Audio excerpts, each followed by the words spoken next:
Hey, folks, welcome to today's episode of Law of Self-Defense. Yes, if the background looks a little different, it's because I'm in my new office, the new Law of Self-Defense HQ in Castle Rock, Colorado.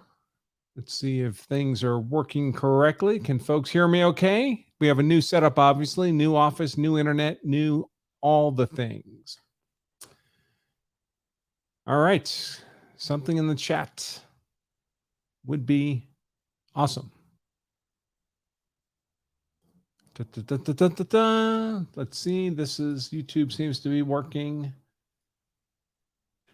And Law of Self-Defense. Member site is working. And it's always hard to tell with Rumble. Maybe Rumble is working. We'll see. All right. Awesome. Glad to hear things are going well. And we have a special guest again today. Once more, Attorney Steve Gosney has agreed to join us. Let me bring Steve up. Hey, Steve, how you doing? Hey, pretty good. How are you? Okay. How's the audio? All right. Sounds pretty good. I have to make a couple of adjustments on my end. Let's see. All right. Say something, Steve. Check one. Hello, Andrew. All right. Good to see you. On my vacation and going to be leaving on the airplane early tomorrow morning. So. All right. Yeah. For folks who don't know, Steve, at least part of his vacation is going to be in my neck of the woods of Colorado. We're going to be having lunch in just a few days. So that'll be awesome. Right. First time we're meeting in person, I believe. Yeah. All right.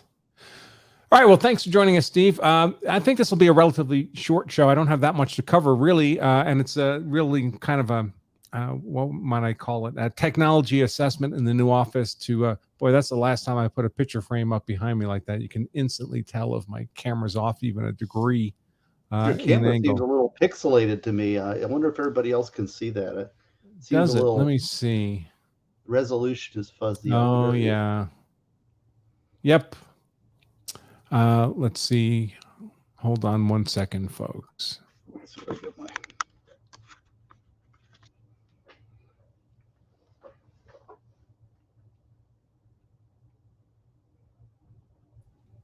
It's not like Beetlejuice. You can call 3 times and nothing happens. All right, never mind. Yeah, we may need to work on the internet bandwidth here. So another good reason not to make this one too long. That picture over YouTube does not look great for sure. All right, so what we want to talk about today was this. Is it ever lawful to use deadly force in defense of pets? And this was prompted by a news story somebody sent me yesterday about, I believe it was Ohio police, who shot a suspect who was in the process of stabbing their canine. Certainly an emotionally understandable response, and it wouldn't surprise me at all if these officers, and they shot and killed that gentleman, that suspect. Wouldn't surprise me at all if these officers ended up facing no charges. But the question, of course, is not what actually happened, because what actually happened doesn't necessarily tell you what the law is, because there's a lot of human judgment and emotion that can take place. What we always worry about is what can happen, what the law allows for. And the question is it lawful ever to use deadly force in defense of an animal, whether that animal is a canine, and there are different laws for canines, whether that animal might be a pet, whether that animal might be livestock. Can it ever be possible to use deadly force in defense of that animal? And before we jump in, I'd like to take, well, even before we do that, I want to remind people, folks, let me take a look at how we're doing here on watches, likes. We only have about a third of you so far have hit that like button, folks. Hit that like, thumbs up. Presumably you're here because you like the content. If you're not yet a subscriber, that subscribe button will be the color red. That's bad. Red is bad. Think of blood. We want to pound that red button until it turns gray. We're almost at 42,000 subscribers. I think we're about 100 away. So to the extent you folks can become subscribers, and by the way, you need to be a subscriber to comment. So I would urge you to take advantage of that 100% free opportunity to become a subscriber on the channel. The other thing you can do that would be very helpful to us would be to leave a comment.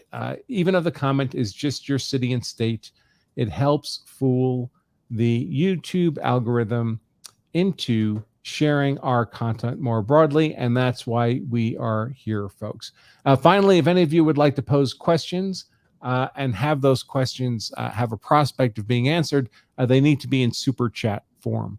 If you do that, I'll promise to get to the questions before the end. If you're a Law of Self-Defense member, the chat is working on the member dashboard, so I would urge you to use that. You folks always get your questions answered. You don't need to be pay a super chat. You get priority simply for being Law of Self-Defense members. So, last thing, of course, there's always more, and that is the sponsor of today's content is no other than Law of Self-Defense itself. You can get a copy of our book. I happen to have it right here, Law of Self-Defense Principles. It's a real book, folks, physical book, a couple hundred pages. You can get it at Amazon, and I encourage you to look at it on Amazon. There's over 1,000 reviews, solid 5-star rating, but don't buy it there. If you buy it there, they'll charge you $25 for the book plus shipping and handling.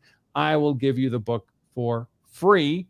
I just ask that you cover the shipping and handling. Or if you want to stop by the Law of Self-Defense HQ in Castle Rock, Colorado, we can do that too, and I'll just hand you a copy of the book. There won't be any shipping and handling because we're not shipping it. But if you expect us to mail you the book, there is a modest shipping and handling fee, and you can get this book, the real book, shipped to you for nothing except the shipping and handling at lawofselfdefense.com/free book. Or get the hardcover, which is not free. We got to charge for the hardcovers. They're more expensive to print, but you can get the hardcover. Beautiful book, makes a great gift at lawofselfdefense.com/get-hard. Everybody likes to get hard. Do you agree, folks? Come on. We all know that one's true. All right, so let's dive in. Before we dive into the meat of this, I'd like to kind of take the temperature of the live audience here. And for those of you who have pets, I know a lot of people who own pets feel like the pets are as much a member of the family as the human beings are. If that's your sentiment, if that's how you feel emotionally about your pet, put the word same in the comments. I want to see how many of those get. The pets in your family are as much a member of the family as the human beings are, and as deserving of protection from unlawful attack as the humans. So if you agree, if that's how you feel about your pets, just put the word same in the comments. If you feel, because I don't know the members of the humans in your family, maybe they're not so great. I don't know. But maybe you think your pet's actually more deserving of protection than the humans in your family, then put more in the comments, right? If you actually value your pet more, most of us have lived in a family of one kind or another where maybe we didn't think all that much of some of the other humans in the family. But so same or more, whichever you think is most appropriate. What about less? You got to put the less option in there, don't you? I don't know. That would be my category, but I'm trying to be polite. All right, so we have this case in Ohio. The police went to make an arrest. I forget the precise nature of the arrest. The media reporting on this was very poor. It's about 6-sentence news story. I presume it was some kind of normally they don't show up with a bunch of cops and a canine unless they think something important is going on. Could be a drug arrest, maybe a domestic violence arrest, something along those lines. They're expecting violence. That's why they have the dog with them, and they released the dog. So that's why the dog was within reach of the suspect, without the suspect already being handcuffed. So they felt compelled to release the dog, which tells you right there it's not a great situation for the police as far as they're concerned. And the suspect begins stabbing the dog. Now, certainly stabbing something is the infliction of deadly force. It's death or serious bodily injury is likely to result from a stabbing. So the dog's being subject to deadly force. Does that mean the police are authorized to use deadly force in defense of the dog? And I know it's common for people to feel or believe or have a sense that there are, if all animals, all domesticated animals aren't privileged for extra protection, that certain classes certainly should be. We feel canines work with the police, service animals, that special training, perhaps licensing. I'm not sure exactly how that works, but clearly different than just your neighbor's little chihuahua that the kids love so much. I mean, these are dogs actually serving a very important, highly trained, socially positive function. And in some respects, they are, in fact, treated differently under the law than are animals that don't fall in those categories, canine or service animals. licensed or registered or whatever the phrase may be for service animals. The question is, are they treated differently under the law for use of force law purposes? That's the question here. Do the conditions that have to be met for you to be privileged to use deadly force against another human being include that human being was using force against a canine, a service animal, a pet, livestock, anything along those lines? And the general answer is no, because all of those animals are not treated under the law as human beings for use of force law purposes. They are treated as property, personal property, just like a laptop or a cell phone or any other inanimate object that may be property that you own. You are privileged to use force to defend that property from criminal mischief, from theft, from whatever. But you're limited to the use of non-deadly force in defense of that property. The only exception would be that one state where personal property is treated differently than everywhere else, and that would be Texas. Texas, right? So Texas has a penal code, section 9.42. It comes up so often. I have a shortcut URL to it to those of you who want to read it for yourselves. You can go to lawofselfdefense.com/942 and read the statute. Now, I would urge you to go read it, and you'll see it is full of conditions, of subjective assessments, of many, many references to reasonableness and what a reasonable person would do. It has references to other statutes. For example, first, you have to meet all the conditions for the use of non-deadly force in defense of personal property, which is that's Penal Code 9.41. And if you don't meet every checkbox, you fail the justification for deadly force in defense of property. And if you've shot and killed someone and your justification is supposed to be defense of property and then you don't qualify for the defense, you've got a problem. Because if you don't have the justification, then it's just an unlawful killing. Then it's a murder or manslaughter. And you're going to jail for a very, very long time. So even in Texas, I caution people against placing the rest of their lives in the hands of an unknown jury's assessment of whether or not you've met all the conditions for that use of deadly force in defense of property statute. Now, I will say I have seen it applied in Texas cases successfully for the defender, where they've literally killed someone for no reason other than defense of a piece of personal property. Bad guy comes running down the sidewalk, rips the necklace off their wife's neck and is running away, and the husband pulls out his pistol and shoots that guy dead. And the authorities say, well, if he didn't want to be dead, he shouldn't have stolen her necklace. That's not happening anywhere else, folks, except for Texas. That might be a violent felony. I'm just thinking about somebody escaping. It depends on the perception of danger going forward. You know, the thing that I really wanted to add on this whole thing is the jury appeal question. Anytime the emotional, the human factor.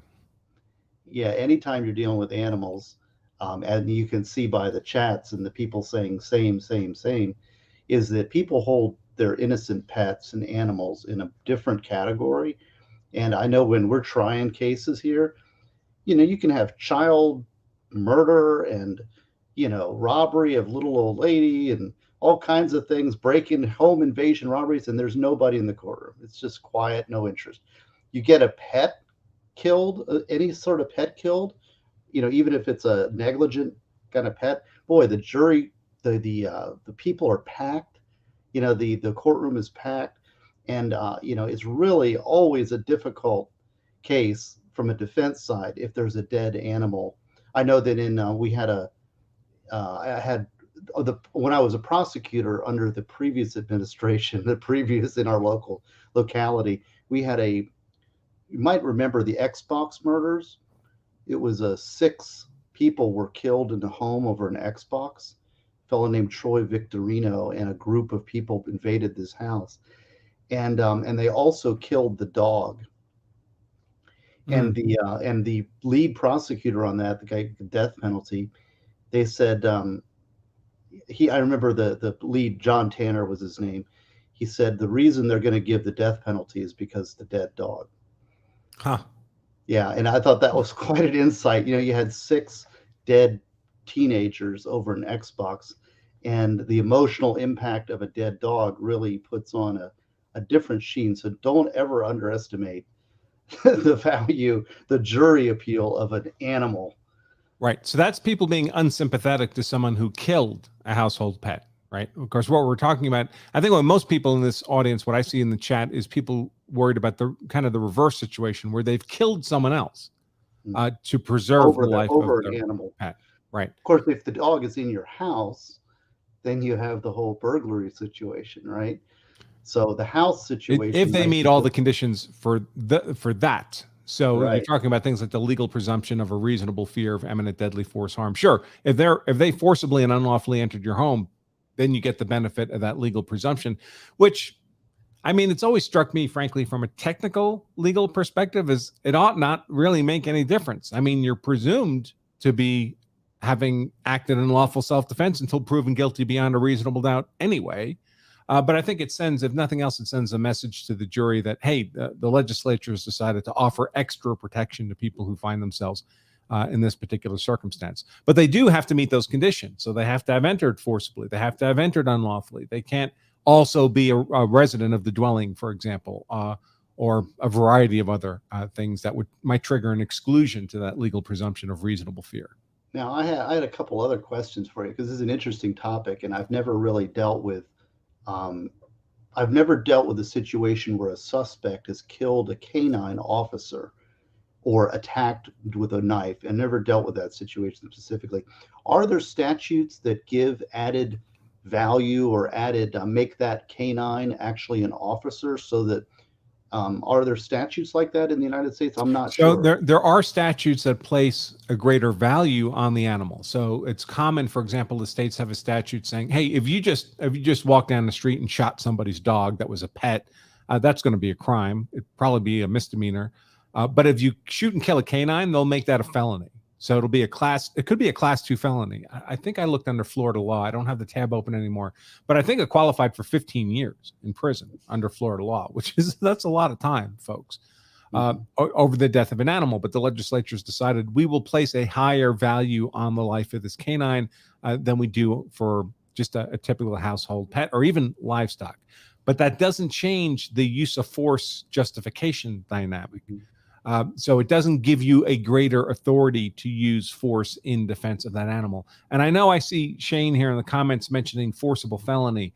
You have to be very careful about the concept of forcible felony, because generally, if you read the case law, it's all about a forcible threat to a human being. It's not merely the use of force. There has to be a danger to a person to trigger the justification of the use of deadly defensive force to prevent a forcible felony. It's not someone breaking your car window with force and then writing a bad check over a certain dollar amount constituting a felony. That's not how that works. Now, there's also an interesting thing. We did have a case pretty recently that came through the office, and somebody, and these things get real technical, and you got a specific case. You never know until you get the facts and you start looking at the law and doing the research. And we actually found that there was a service animal, and we had a client who was charged with neglect of a service animal. Right. That's another example where they give the animal heightened protection, but it still doesn't change the use of force.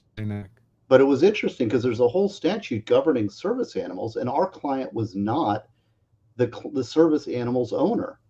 He was just a bystander who tried to get in a car, like the car was locked and the dog was heated up and died from the heat of the car, and just didn't know what to do. Didn't break in the thing, but it's almost like a failure to act.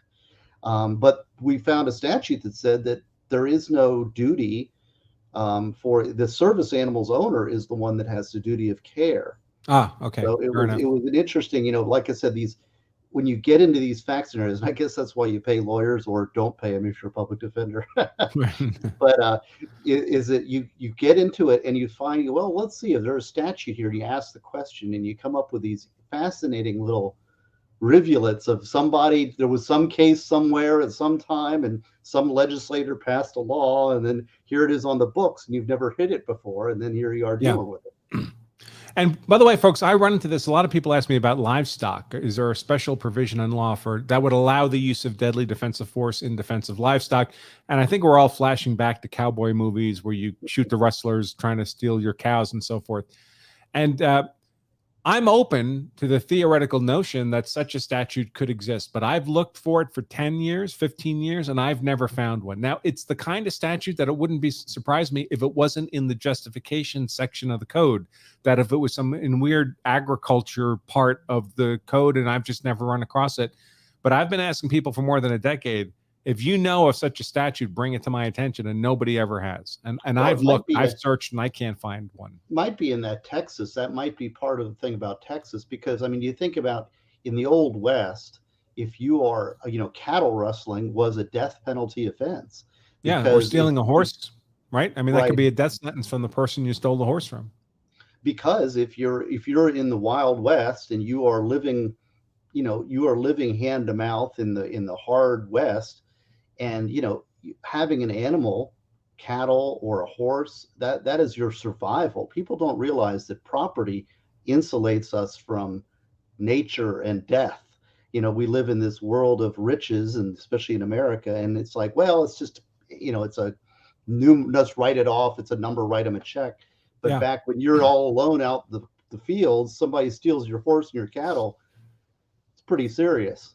And by the way, folks, this notion that outside of Texas, the other 49 states, District of Columbia, Guam, none of these other jurisdictions allow for the use of deadly force in defense of property, that's really just a public policy decision. They could do what Texas does. Any of these states could say, hey, you steal personal property. They could set an arbitrary dollar amount. Say if it's over $1,000 in value, you can kill that person. The fact that they don't do that is simply a public policy decision that they've chosen. Any state could change that to permit deadly force in defense of property. They can make a statute that allows for these. They could modify the justification statute to allow for deadly force in defense of pets or service animals or livestock or whatever, if they wanted to. But as a matter of public policy, every state to date has said, hey, we're always going to value human life, no matter how despicable we may think that human life is, over the life of an animal. There you go. Oh, lovely. That's Jackson. Getting the service animal. Yeah. By the way, I see people in the comments mentioning things like in state X, canines are treated as police officers or characterized as police officers. Folks, they're really not. It's in some superficial respects, they may be treated that way. But if you shoot and kill a canine, you haven't just committed capital murder. You're not going to be executed for that ever, as you could be in many states for in cold blood. As much as people want to. Right, exactly. Another little wrinkle here, and I'll throw this one out, fact scenario, and I've dealt with a lot of animal cases in different scenarios. One of them is you see a lot of police officers that there was sort of a spate of times where they would just shoot these dogs. Yeah. I don't know if you remember, they would come onto a scene or a property and the dog would be responding very aggressively, and they'd shoot the dog. And of course, they're protected by immunity. And then, of course, it's just the value of a dog. Right. And it's like, okay, so it's $100 or $200 from the city. And so they don't care. And it really became kind of an issue, I remember, with the police officers entering into property and then shooting people's dogs. And that was personal property, write them a check, a couple $100. What's a little mutt like that worth, right? And by the way, in most states, that monetary value did not take into account any kind of specialized training the dog had received. So if it was a service animal or it was a canine, it was still only a couple $100 was the commercial value of the dog. The law disregarded the training.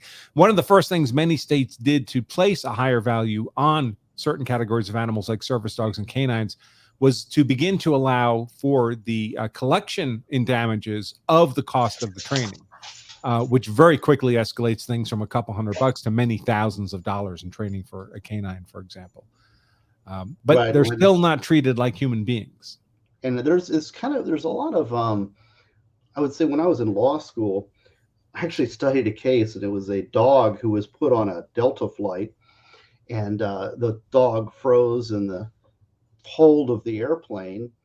And of course, again, same thing. They just paid for $100 or whatever for the cost of the personal property. And it was a big issue. There was a whole law review article on how animals are so important and we should protect. It's more than just a dollar figure. So animals are, we get pretty close to them. It's amazing. They become part of the family, and there's an emotional impact. Yeah, and again, the fact that they're not treated with more privilege, really, and it need not be a privilege to use deadly force necessarily, but more than you would treat a lawnmower or a lawn chair, for example, they're mostly treated the same way as a piece of inanimate property, and that. Anybody who's a pet owner would tell you that's not the same. I don't feel the same way about my lawnmower, and my kids don't, especially the sons, as they do about the pets in the family. Well, another issue, and another issue that I think that kind of surrounds this whole topic, which is a great topic. It's fascinating. There's the dog. I don't know if you can hear it.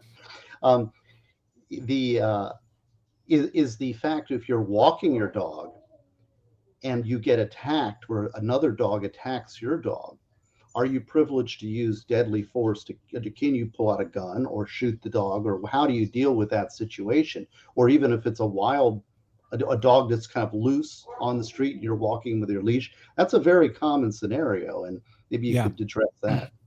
Yeah, so it happens quite a bit actually, and so we're looking at a different form of justification or excuse for your use of force. We're not looking at self-defense because we're not talking about you using force against a human being. We'd be looking at something like the necessity defense or a balance or a doctrine of lesser harms defense. So normally, of course, whipping out a gun and shooting at some dog going by would be unlawful.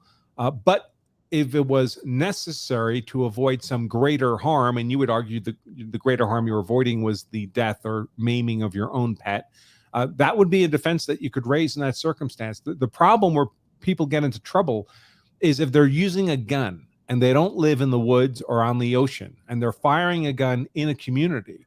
Every round discharged is now a deadly force danger to innocent bystanders in that community, and they tend to end up getting charged with felony reckless endangerment for having fired those shots. So I would urge people, listen, I say it almost every show, right? I carry a gun for personal protection. I have my whole adult life, and every day I carry that gun for personal protection.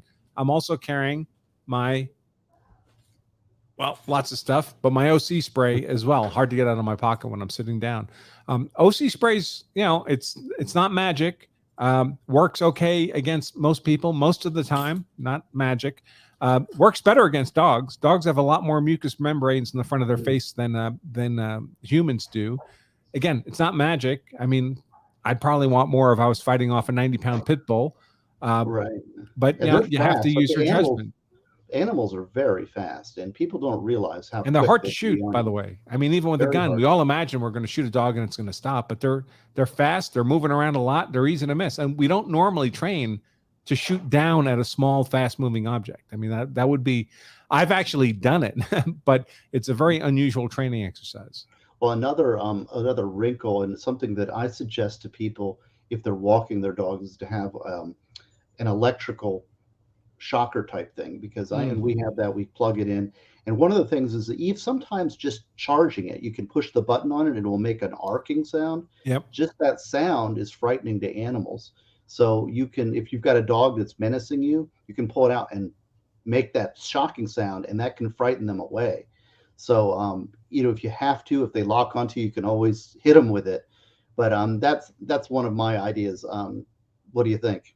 Yeah, that might not be a bad idea. I'm generally not a fan of tasers for personal defense. It's not a taser; it's a contact thing with the two prongs, and you push a button. Yeah, the same thing. I mean, I prefer my non-deadly defensive weapons to be projectile weapons, just because I like to keep distance from people. I mean, if it's a contact weapon, they have to get close enough for you to reach them, which means they're close enough to reach you. And they often don't work that well on human beings. But for animals, yeah, that might be a different scenario. It would be actually interesting to hear from people who, maybe professionally work with animals or have to, maybe an animal control officer, what they might do. I mean, they have to actively go out and engage with animals that may in fact be hostile or dangerous. And I'll throw another wrinkle too, and that is if you do end up shooting a dog attacking you while you're walking your dog, there's going to be an owner behind that dog. Yeah. And that can enrage them, and then they can attack you. Even if it's not lawful, right? It's like you shot Fluffy, and all of a sudden they're on you, and now you're in a life and death encounter. So it's non-deadly force when you're walking your dog. If you have the OC spray or a shocker or whatever your device is, it's probably a better option for dealing with neighbor dogs attacking than having a gun and shooting the neighbor dog. Right.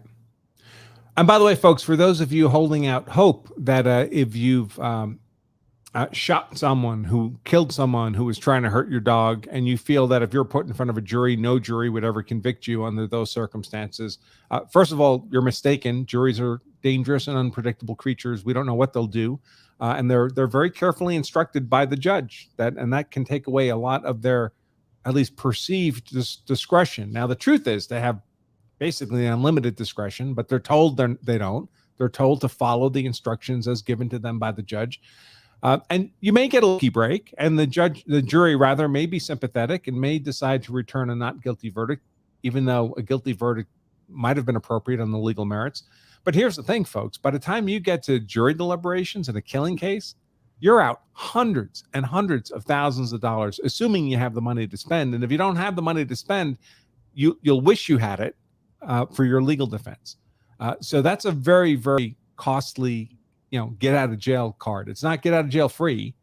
Get out of jail because you spent a ton of money and you were lucky enough to get a sympathetic jury. Oh, and I'll tell you, and we make this point like every time we're on, I think, but dealing with prosecutors, if they want to take you to trial, you're looking at life in prison, and that's a huge axe over here. And, would you like to roll a die? And if you come up with a 6, your life is over in prison. And then, so then they usually use that as a bargaining. Okay, we'll plea and we'll give you 5 or 10 years, right? I mean, 10 years in prison is hellacious. So, it's not a good situation. You really got to be careful with firearms in public. Somebody was also talking about the difference. Well, they're talking about guns and dogs and canine officers. One of the things that these police officers are privileged. They have this thing called immunity. And it's really, if they're operating in the scope of their duties as a police officer, it's a very hard immunity to crack. In fact, I'd almost put it as impossible. So they do, especially if we're talking in the context of the wrong they committed was against property. Oh, right, exactly.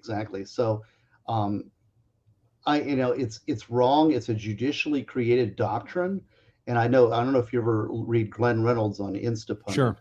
But he has talks about this judicially created immunity has really gone too far, and police officers can really get away with a lot of bad actor type things because they have this privilege. Now, it's tough because they're dealing with the worst of the society, and you put somebody away for life, and their job is they've got nothing better to do but harass our police. So there's a balance here somewhere. It's sad that the courts interloped and created this so that there isn't a good legislative debate. But people do need to be aware that police officers have a different set of rules because of that. And it's hard. I mean, when we're measuring things and looking at police situations, it's different from a civilian, like kind of an average Joe situation. It's not civilian because police are civilian, but it's different when they're wearing the badge. And so don't compare yourself to a police officer when you're acting or thinking through scenarios. It's kind of a different situation because they're paid to go head first into the danger, right, when they want to.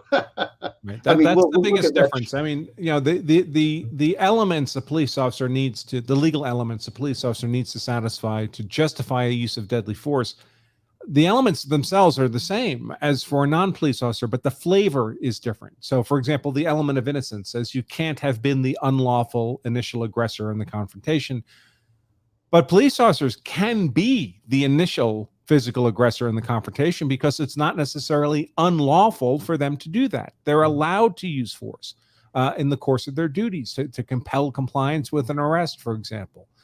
So the flavor of that innocence, that what would normally lose a non-officer that element of innocence and therefore self-defense, doesn't have that consequence for the police because they're allowed to be the initiator of force under circumstances that wouldn't apply to someone who is not a police officer.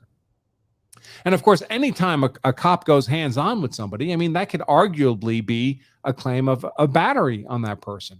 And cops in busy jurisdictions might go hands-on a dozen times a shift, maybe more. And we can't expect our officers to be defending against a dozen civil suits for battery every time they do a shift.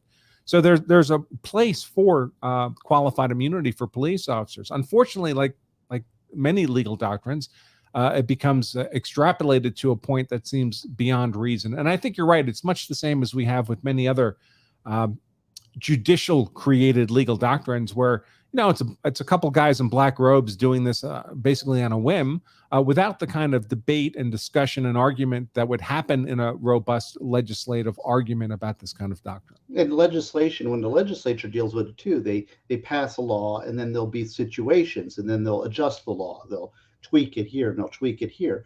Whereas this judicially created doctrines, they get hammered in, and then nobody ever revisits it. So it's like, okay, well, circumstances don't change. It just gets calcified. It's really a problem. It's judicial activism in the worst kind of way.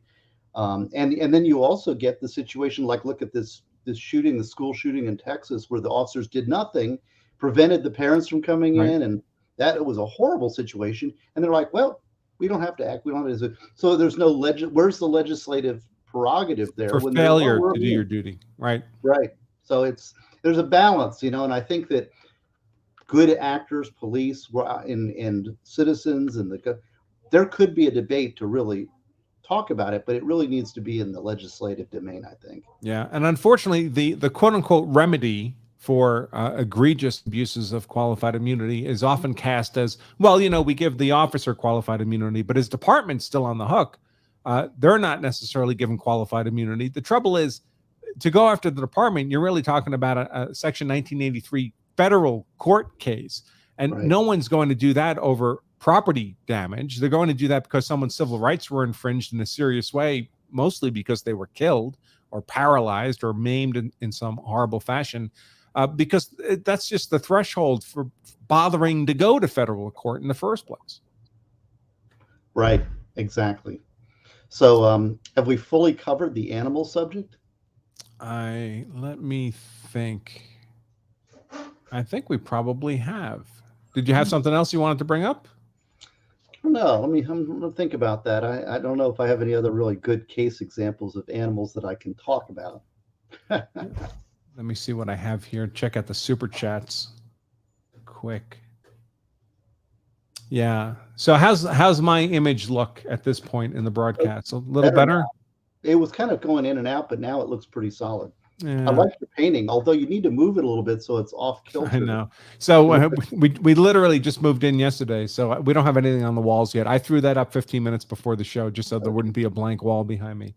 But I think we're getting a law self-defense logo to put on the wall there behind me. I think that'll be the professional. The bookshelf back there and have them lined up, Yeah. Well, we thought about it. I was going to put one of those, what do they call those hanging shelves, those suspended shelf, the shelf that's just a shelf. There's no brackets. But the wall's several feet behind me. And by the time the book gets that far back, it looks like a matchbook. So we're still experimenting with what we'll do. We may need to do something about, I'm seeing pixelation again. We may need to, we can upgrade the internet. I just didn't want to spend the money until we tried it with what's existing, what's included in our rent. But it looks like we may need to do an upgrade. All right, let me see what we have here for super chats, if any. Let's see.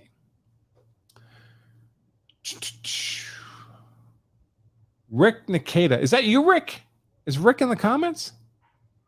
I hear that Rick is Nick Ricato. Oh, they fooled me. They fooled me. They got me $10. That's pretty good. Yeah, we got out. Congratulations. Did you hear the Ricada rant that he was in jail for like 10 days? That was pretty good. It was pretty funny. He's all out of the cage, and he was quite upset, using quite a lot of profanity. Yeah, well, that's Nick. It was heartfelt for sure, and I'm completely sympathetic, man. This is how he supports his family. He pays the bills with that show, and on a petty whim, they took away 10 days of income from him. Right, suspended without pay is how I would put it, for 10 days over nothing, no appeal, no due process. Yeah, and no notification of even what he did wrong. Right? Nope, it's terrible. And this is a guy with almost 500,000 subscribers on YouTube. And I think he's told me he's number 2 on super chats on YouTube, behind only Tim Pool. Hmm. And YouTube gets a third of that money. So he's making a lot of money for YouTube. But of course, they don't care. I mean, what's their market value? Trillions? Well, political, So, yeah, it's political. I think, he's politically targeted because he's got the wrong opinions. right. I think what might have tripped him up, I haven't had a chance to talk to him about this yet, but I had heard that he played a video of a knife fight, a knife death in a subway, where that was pretty graphic. And I have the video, and I didn't play it on my channel because I was afraid that YouTube would get sufficiently upset about it. And Nick's got bigger cojones than I do. But it might have been that video that got them upset. Wouldn't it be nice to have a little prior notice from Google that here's our guidelines? I mean, you would think it really is unbelievable. I mean, or allow people to put a warning or a caution up, right? This graphic content following, turn off this stream if you don't, if it's going to make you uncomfortable. There's blood and gore. Give people fair warning if that's what YouTube wants. Any of us would be happy to do that, but there is no standard defined for us. So it's a complete mist in the air as to what might get any of us in trouble or not. It's crazy. Joseph, $5 super chat. Thank you very much, Joseph. Does a pet being a service animal matter at all? To my knowledge, not for use of force law purposes. Now, it may matter in other ways. The criminal offense for harming a service animal may be higher than if they were just a more typical household pet. There may be greater civil damages you could sue for the harm done than if it was just a household pet. But in terms of your justification, your privilege to use force in defense of that animal, to my knowledge, there's no difference. Joseph, again, there are other differences for service animals. There are statutes that cover it, but the point you're making is not in a self-defense context. Right. So there are statutes that cover these things, but it depends on what your fact situation is. I think it's the same as far as self-defense law goes, or use of force issues. And it's kind of unsatisfactory, right? So, I mean, just imagine some homeless man is trying to kill your pet. Or your service dog. Or your service dog, right? So he gets convicted of a felony now. Well, that doesn't help your dog, or you can sue him for the damages. Well, that doesn't help your dog, and he doesn't have any money. So there's little point to doing any of that. It would be nice if there were a greater privilege to use force. Now, again, keep in mind, you can use non-deadly force in defense of your pet. And if you use non-deadly force and the other party escalates the fight to a deadly force fight towards you, remember, the moment there's a threat to persons, it's not a defense of pet scenario anymore. The moment there's a threat to persons, it's a defense of persons scenario. The pet aspect of it becomes completely incidental. And if they were the initial aggressor in a threat to persons, that's just a straight up self-defense scenario. And then you have all the normal justifications you have for using deadly defensive force if the conditions for that justification have been met. But you're talking now about defensive persons. So when I say, you're privileged to use deadly force in defense of a pet or a canine or a service animal or any other kind of property is really non-existent outside of Texas. I'm speaking strictly in the context in the absence of a threat to persons. If there's also a threat to persons in the mix, then it's a defensive person scenario. And by the way, it wouldn't surprise me if that was what the officers in this Ohio case that prompted today's show, where they shot the man who was stabbing their canine, that will be their argument, that they will claim they reasonably perceived, and it could be true. I'm not trying to suggest they're making anything up, but they will likely argue that we reasonably perceived that this man was also an imminent deadly force threat to us. And we were actually shooting him in defense of us, not merely in defense of the dog. So they would have a defensive person's justification for the use of deadly force, not merely a defensive canine or defensive property justification, because that would not normally privilege their use of deadly force by itself. In Florida, I have seen, we were always talking about dogs, but I've actually had direct experience with other service animals. We had a witness once testify with capuchin monkeys. The monkeys were their service animal. We had a fellow in Deltona, which is in Volusia County, who had a service chicken, and he was some kind of autism. A chicken, yeah. And needed the chicken to communicate with the world. And we had another lady. We had the pig lady had a lady in Flagler County who kept pigs, and that was quite a mess because everybody would just dump their surplus pigs on her property, and it became such a nuisance that these animals were starving, and what a disaster that was. There was a whole thing about the pig lady in Flagler County, if anybody wants to see the other side of that, but she was bonded with these pigs. Right. And that would be, I mean, that would be the legal argument I would make for a special privilege for these animals. And we do that with other kinds of property, right? There's a reason for use of force law purposes, we differentiate personal property from what I call highly defensible property, like a dwelling or a place of business or an occupied vehicle. An occupied vehicle is treated differently than an unoccupied vehicle. An unoccupied vehicle is merely personal property, no deadly force outside of Texas. An occupied vehicle in many states is treated as if it were your dwelling. And if someone's forcibly and unlawfully trying to enter that occupied vehicle, it's just a home defense argument at that point. But the reason we treat highly defensible property differently is because of the characteristics of the property. It's property that typically protects and shelters people. It's acting as a surrogate for the people inside the property or the vehicle. That's why we treat it differently. And any property that's doing that would qualify. So your home, of course, is your castle, an occupied vehicle. If you have a recreational vehicle, when it's parked in storage, that's just personal property. When you're camping in it on vacation, that becomes your dwelling for the vacation. If you're in a fabric tent camping, while that's your dwelling, it's highly defensible property. And we're doing that not really because of the nature of the property, because if the tent was just put up and forgotten, it wouldn't be treated any differently than personal property. We treat it differently because of the interaction with the humans with the property. Well, you can make a similar argument, I think, in the context of pets or canines or service animals, that we're allowing a greater privilege for the use of force in defense of these animals, not for the animal per se, but because of the value that animal has to the human beings associated with it. So we might treat, for example, a household pet or a service animal or a canine much differently than we might treat a feral animal that had no relationship with a human being. I think that would be a perfectly rational argument to make on a public policy basis in a legislature. Interesting. I also had a dog fighting case once that was fascinating. And the question was culpability of a homeowner to dogs that were being bred and kept for dog fighting purposes. And it was tough because they charged my client with animal abuse, but really all they did was feed the animal. Now they were aware of the animals, what they're being used for, but does feeding an animal that you know is being used for a dog fighting ring, does that create culpability? And I don't think so, but Florida, like I say, when you get animals involved and animal abuse involved, jurors are not happy.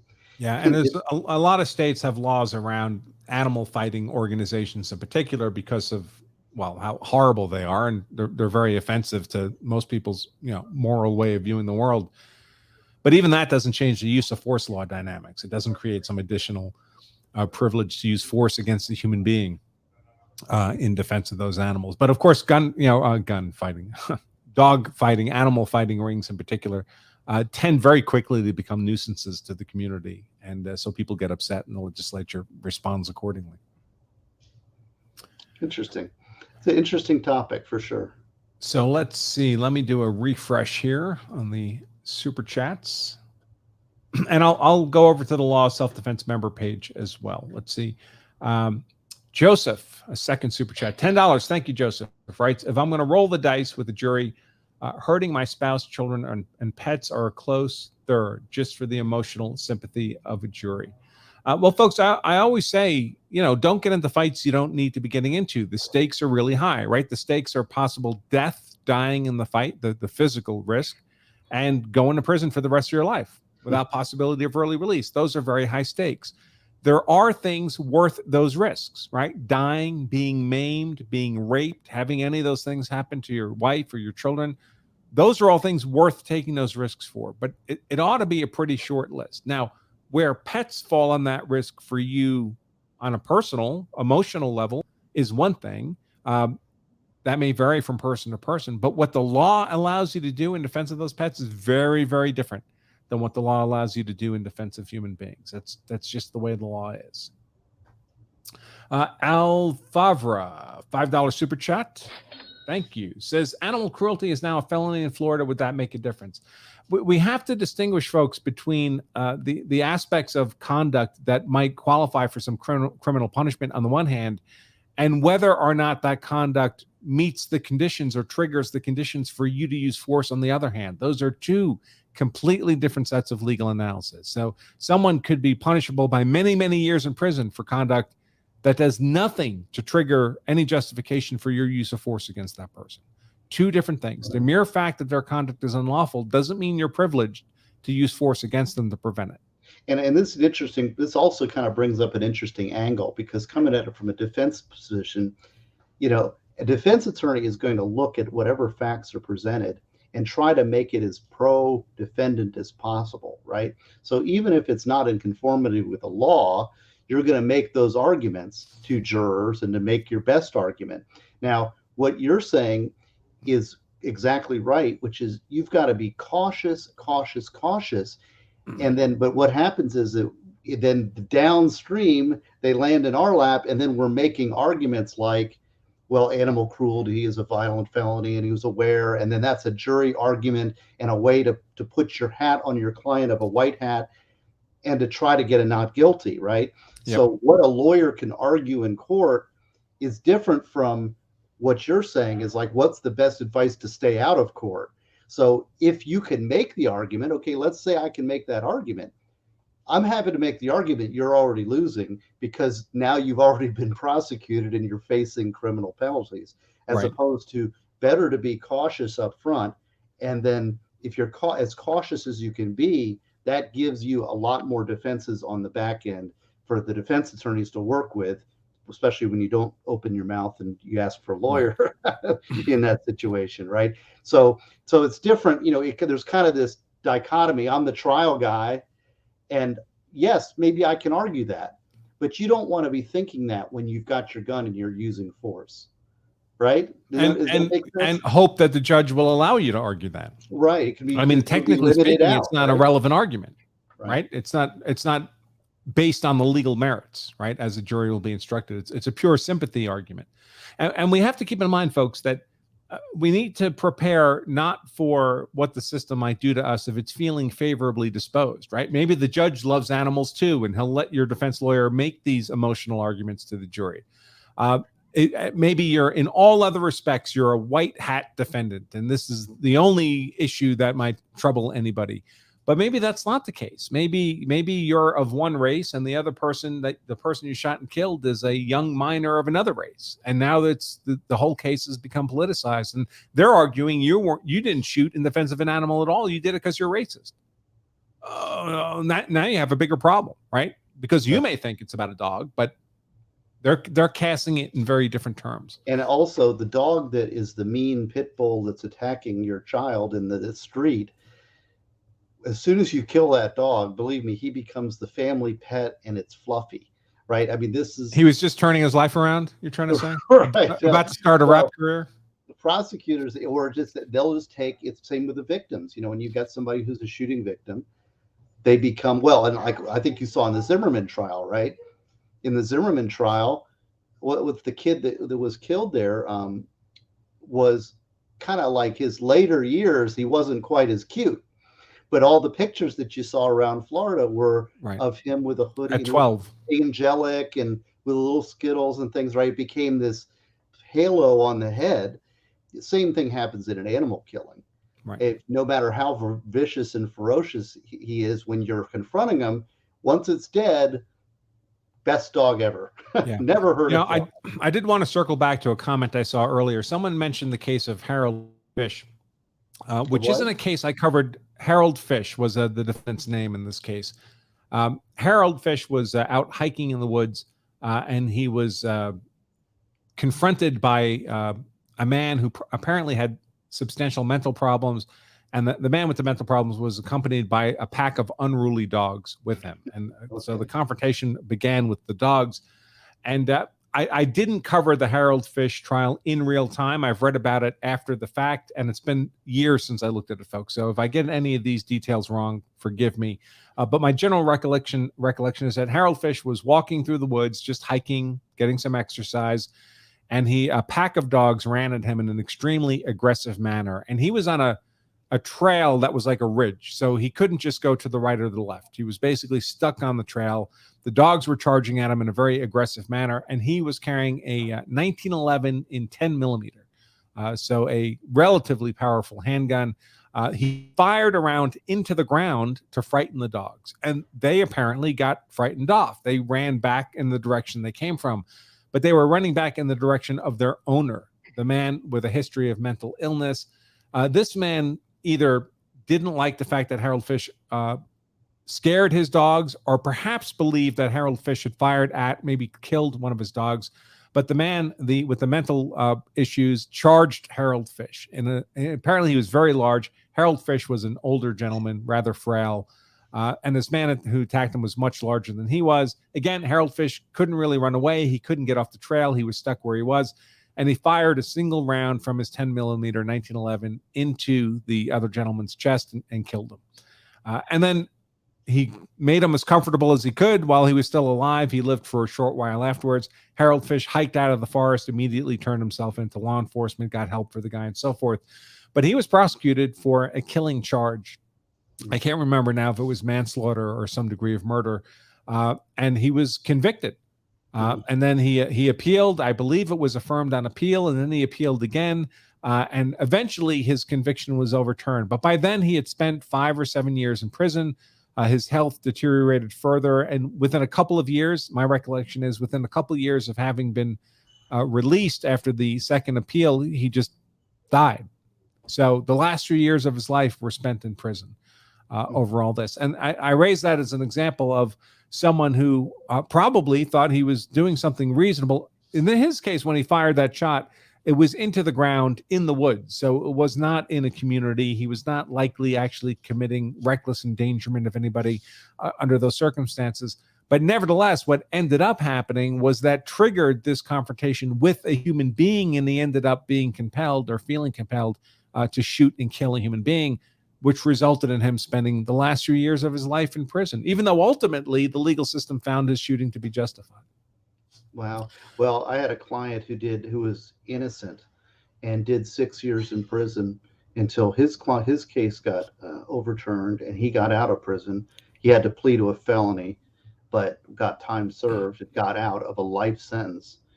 And he's been affected he's basically has a service animal because he has post-traumatic stress disorder from his time in prison. We live good lives, and to us, a threat of a prison term would destroy your life. I mean, you don't deal with that. I mean, some of our lower end clients, I would say, they might go to prison. It's like, this isn't so bad. But when you've got a good life, boy, harsh. And I did see someone in the comments ask about what about if you're attacked by a bear? And that brings to mind another facet of this that I should mention. And that is, there are, of course, some animals that are on various endangered species lists under federal law that are supposed to be protected from harm. And strictly speaking, if one of those animals is capable of killing you and presents as if they're about to do that, you're allowed to use deadly force in defense of your life against that animal. But you better have a robust case, because what tends to happen is the feds tend to come in and say, we don't believe you. We think you just wanted to shoot an endangered animal. Because remember, when this happens, generally these animals are out in the wild. So you're out in the wild. So there's no witnesses. And I often say good guy cases of self-defense often tend to get into trouble, not because there's too much evidence in the case. The more evidence for us, generally, the better. But when there's too little evidence in the case and it begins to look fabricated or something that you made up, or it's not true.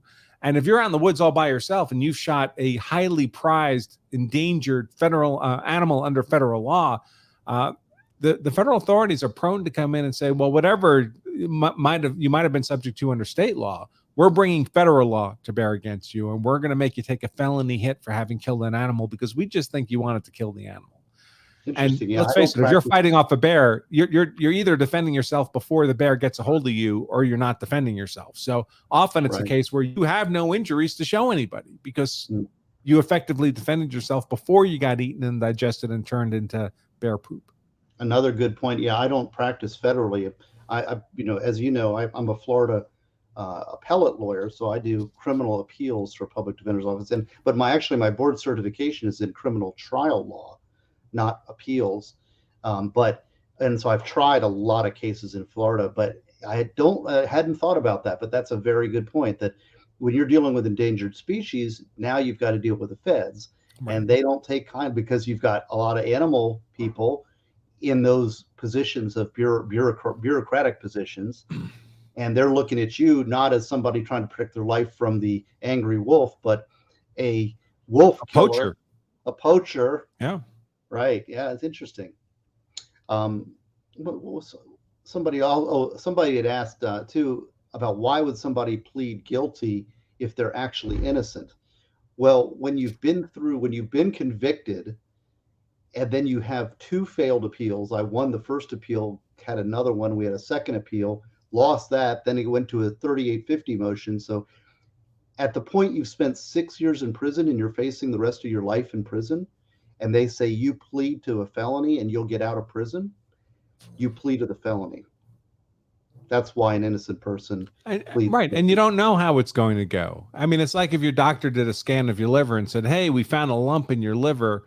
Hard for us to tell if it's going to kill you or not, but we think there's at least a 10% chance it's going to kill you. You mind if we go in there and cut out a chunk of your liver to get that lump out? Yeah. And then they cut it out and it turns out it was nothing harmful. But you're playing the odds, right? They're telling you there's a risk that you could die, or they could cut this thing out. Maybe it'll turn out to be harmless, but at least you covered the risk. That's why people take pleas, folks. If there's a 10% chance you're going to be sentenced to life in prison without possibility of early release, or you can do 5 years, get sentenced to 5 years, maybe do a fraction of that and get out. Do 2 years. Man, I've had a lot of tough conversations with clients where we have to talk that through, because most of the cases I work on are people who've never been in trouble with the law before in their lives. I do not have a typical criminal defense practice. And they honestly believe they were acting in lawful self-defense. I mean, if you put them on a lie detector test, they would pass saying, I acted in lawful self-defense. They just, they don't understand where the legal boundaries actually are. So they actually don't know whether or not they acted in self-defense from a legal perspective. And it's difficult for most people to accept that they could be the most innocent person in the world, but if they're put in front of a jury, there's a prospect they get convicted anyway. So there's that noise in the system that's always a risk. As Steve was saying, it's like if you have one of these multi-sided die from the Dungeons and Dragon days, right? Even if it's 20-sided, you want to roll that die, and if the number 1 comes up, you're doing life in prison without possibility of early release. That's a hell of a bet, man. And I would suggest the odds are worse than that. Well, and let's address that, because most of your listeners are not my clients. Most of your people are like average folks or people who are paying attention to law, which is good because, I mean, they're educating themselves. But the thing that I hear a lot, and I don't know how much you hear it in your practice, I'd like to hear, but I get people say, well, I believe in the criminal justice system, right? And the first thing I say is, I do not believe in the criminal justice system. Faith should be placed only in God. The criminal justice system is a flawed system populated by flawed man, a man-created structure full of error, full of bias, full of prejudice. And I do not believe in the criminal justice. And now I've been a lawyer, and my mom gets mad at me when I tell her that. But I tell my clients that all the time. Do not believe this. You got to recognize you're dealing with a man-made creation, and it's flawed. Yeah. I mean, I believe in the system in that flawed way. I think it's the best system out there.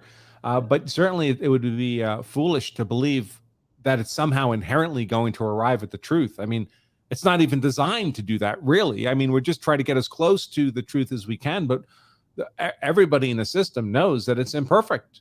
It's a bad system. It's just better than any of the others we've come up with so far in human society. Well, and it's like, you believe in your car. Well, of course you do. It exists, but it's a flawed creation, and it can run out of gas, or you could have a failure of some sort. So, you know, Right. Or it gets run over by a cement truck.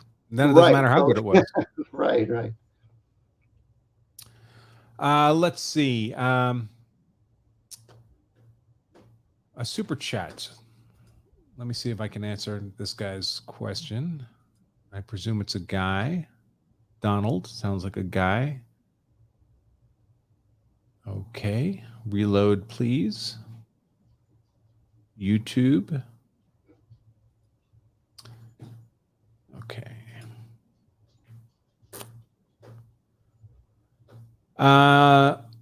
Okay, so here's actually an interesting question from Peter, $5 super chat. Thank you, Peter. Says, what about a service animal that is functionally, he writes, functionally harm to the person, like a seizure or seeing eye dog? I think he means a service animal that functionally protects a person from harm. So, they're guiding a blind person around a high traffic part of a city, for example. If the dog is suddenly gone, that blind person can't possibly navigate those hazards without the dog. Could you make an argument there that someone killing the dog effectively subjects the blind person to harm, to a risk of death or serious bodily injury? You could make that argument. I mean, that sounds like a law school question, frankly, on a final exam.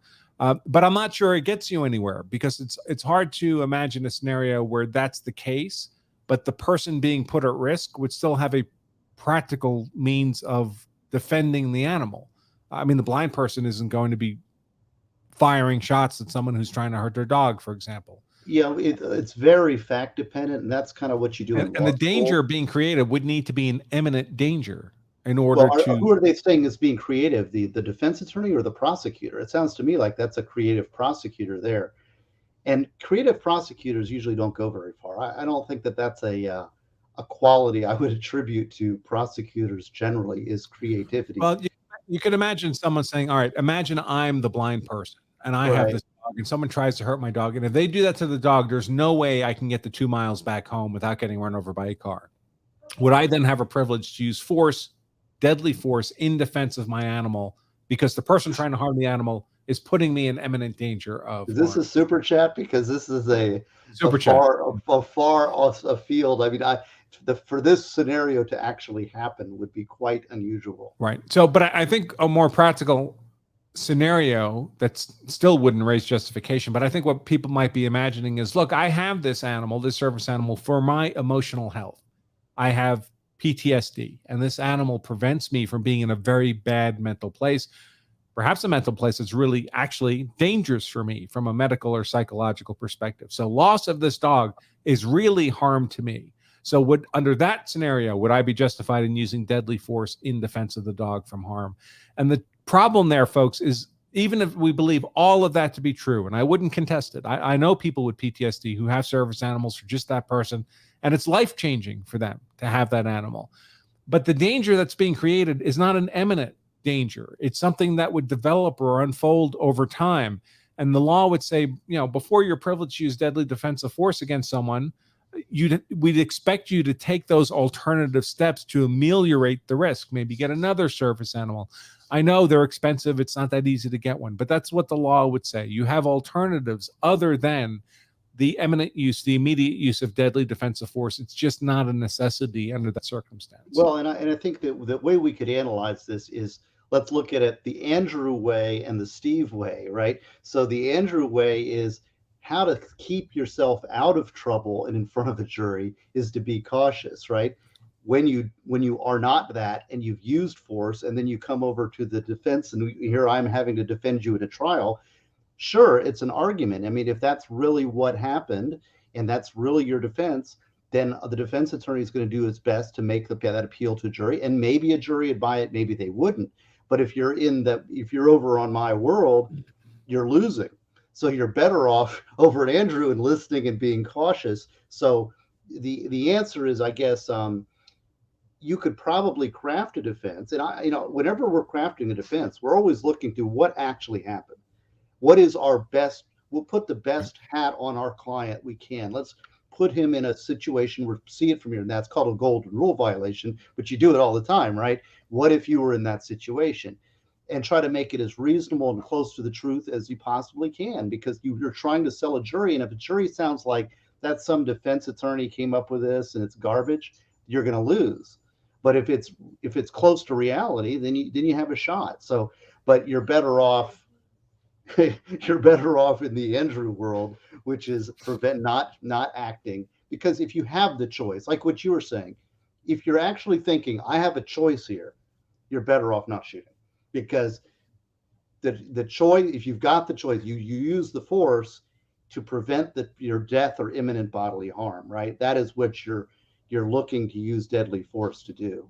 I mean, what I always tell people is just imagine it doesn't go your way in the legal arena, and you are sentenced to life in prison without possibility of early release. What makes that worth it? You know, not being dead, not having your wife or kids dead. Sure. Yeah. Sure. I would take that trade. For your dog, I mean, I'm not telling anyone not to draw the line there. That's up to you. I don't tell people what to do, but I do urge people to think about it now, because those are actually the stakes you're fighting over. Now, I have another question for you, Professor, here, and that is, what do you think about a warning shot against a dog? Because a dog would probably be hypersensitive to the report, like you were talking about, Mr. Fish.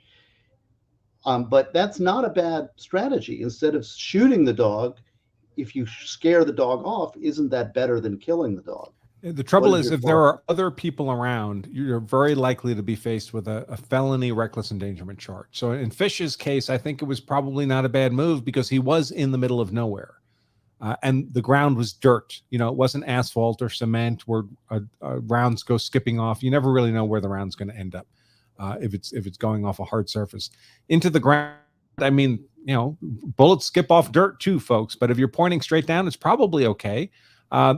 But anytime there are other people around, I mean, I've seen off-duty cops do that, you know, draw their service pistol just when they're off-duty walking their dog and they have one of these confrontations with another animal, fire a warning shot at the ground and end up getting charged with felony reckless endangerment. So it's very risky. So I would urge people to have some other plan in place that doesn't involve sending rounds around the community, because let's face it, everybody else in that community is innocent of any wrongdoing to your dog. What you know, you might keep in mind, especially if what you're defending against is another human being. Keep in mind, the moment there's a threat to persons, it's not a defensive pet scenario anymore. It's a self-defense scenario at that point.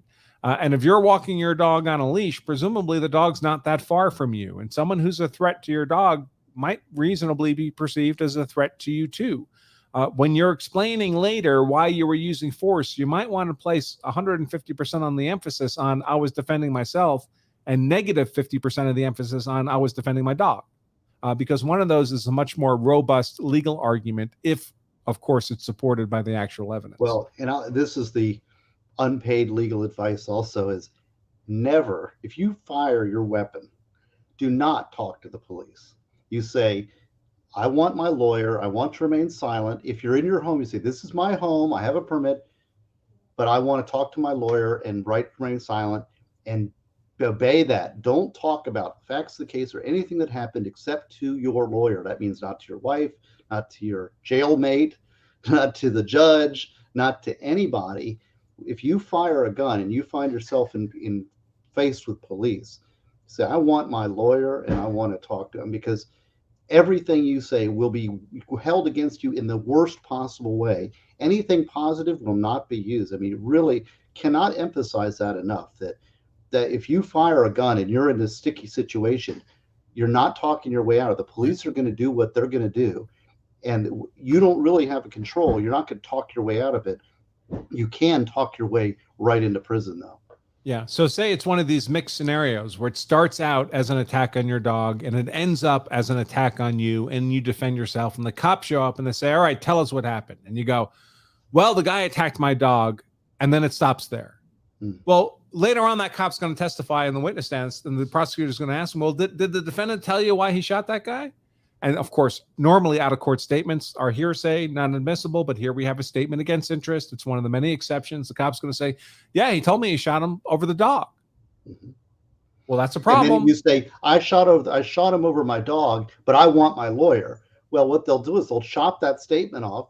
So everything you said before will come in, and then anything you say after won't. So, but your admission just came in, and you've got to defend against what you said right at the time. And then they can. I mean, it's just there's no benefit to talking to police. And often when they do this, folks, it's not just because they're trying to they're acting out of malice, but most claims of self-defense are bullshit. Most claims of self-defense are fabrications after the fact, where someone who actually was a bad actor is trying to escape criminal liability by claiming self-defense. That's what their defense attorney, that's the job of the defense attorney. If it's a viable defense, you're going to raise the defense. You're going to fight with what you have. Defense that suddenly miraculously come out of thin air weeks or months after the event in question. When the person finally has a chance to talk to an attorney, or they begin to research the law themselves and realize that self-defense might be a viable legal defense here. Well, I had a very interesting case. Well, let's see how much I can talk about it. But I had an appeal. It's all over the internet on Volusia Exposed, if you want to look it up. But the client had a very good self-defense argument, a very good self-defense argument. They were in a public place. The person came out of a garage with a firearm, a shotgun, pointed it at our client and said, and before he said that, he said, "I'm going to kill those MFers." And that person was shot dead by our clients. Now, that's a pretty darn good self-defense scenario. The problem is that they went and they were interviewed by the police, and they never mentioned the fact that they saw a shotgun. So, and those interviews were just pounded and pounded and pounded. It's like, well, that's an after-the-fact self-defense justification. Now, and police were all about it. They were like, well, did you see a weapon? Did you see anything? Why did you do this? Why did it go on? Oh, they're talking up a storm to the police, thinking they're justified. And then the fact that they did not mention the shotgun that was pointed at them, life in prison. And I tried on that on appeal because, it was horrible. It was terrible prosecutorial misconduct in that case. It's one of those cases that haunts me because I argued prosecutorial misconduct and it was not a successful appeal, and they mischaracterized the law of self-defense. Anyway, so I'm just saying that the message there is they had a great self-defense argument, and they blew it by talking to the police. Yeah. Yep. All right. So unrelated question here from Mike Stock, Super Chat, asking, what year is Stevens Les Paul? Oh, the Les Paul. Yeah, the Les Paul back here. It's a 1989 Les Paul Standard. I'm glad Gibson. I used to work in a guitar store. I collect guitars, and it started when I was in the guitar store, and I pick up the best guitars in the store. And the owner of the store, a fellow named Irv, would go to the Gibson factory and go to NAMM, and he went and bought 30 Gibsons. And he brought them out from the back. I'm coming back from the Gibson factory, and he hand-picked them out. And this was the second one that he picked. This first one, it was a lot more stripy. I don't know if you're familiar with flame tops, but and I didn't like it as much. This one here was just so beautiful. It's got you turn the top, and it changes based on how you look at the angle. So that's one of my favorite guitars. There's the wife. And that's the Les Paul. Anyway, so yes, I collect guitars. That's my one of my babies. So it's 1989 is the answer. 2-piece top, Sunburst Standard. Nice. All right, Donald DuPont has a question to me. $10 super chat. Thank you very much. Donald says, off topic. When Yale Commissar died, you said you were doing a video on Miranda and Commissar's work. Did I miss that, or is it on the back burner? So here's the trouble, folks. Every once in a while, I get a little, maybe a little bit of slack in the office here, and something happens with one of these big Supreme Court cases, and I'm like, you know what? I haven't seen anyone cover one of these big cases in detail, translated into English, and maybe ever. I'll do it. I'll explain Miranda to everybody, and really things like it was a very divided court. It certainly was not a unanimous decision. We take Miranda for granted today, but it could easily have gone the other way, and we could not have Miranda. The trouble is, I have the best of intentions, but these are like 90-page, 100-page decisions with multiple dissents, and I get about 3 hours into it, and then real work comes up again, and I never get to finish. So no, you didn't miss it. I started it, and I never got around to finishing, folks. So I have strong opinions on Miranda, and that is that very, very rarely does Miranda ever work. And I hate to say that. There's so many exceptions and ways to get around it, and it's just defeated. The only way to really get Miranda is to invoke that right, ask for your lawyer, and keep your mouth shut. Yeah. And invoke the rights unequivocally, folks. It has to be unequivocal. Immediately. Don't talk and then invoke. Don't expect the lawyer to come in, and you're in jail for 2 days, and I'm going to talk to the cops, and there's so many ways around. If you're not in custody, if you're just talking to police, there's I've got a checklist that I've developed. It's actually from a fellow named Kenneth Nunn, who's a professor, used to be University of Florida. But and he's developed about a 13-point checklist about how Miranda, and every one of them's like, okay, ask this question. Yes, Miranda doesn't apply. Ask this question. Yes, Miranda doesn't apply. It's almost to the point that it's a useless right. I would say the same thing about speedy trial. People think that speedy trial actually gives them something, and all of our clients think that. So I want a speedy trial. I want a speedy trial. The only thing speedy trial can do is you can force the state eventually to take you to trial.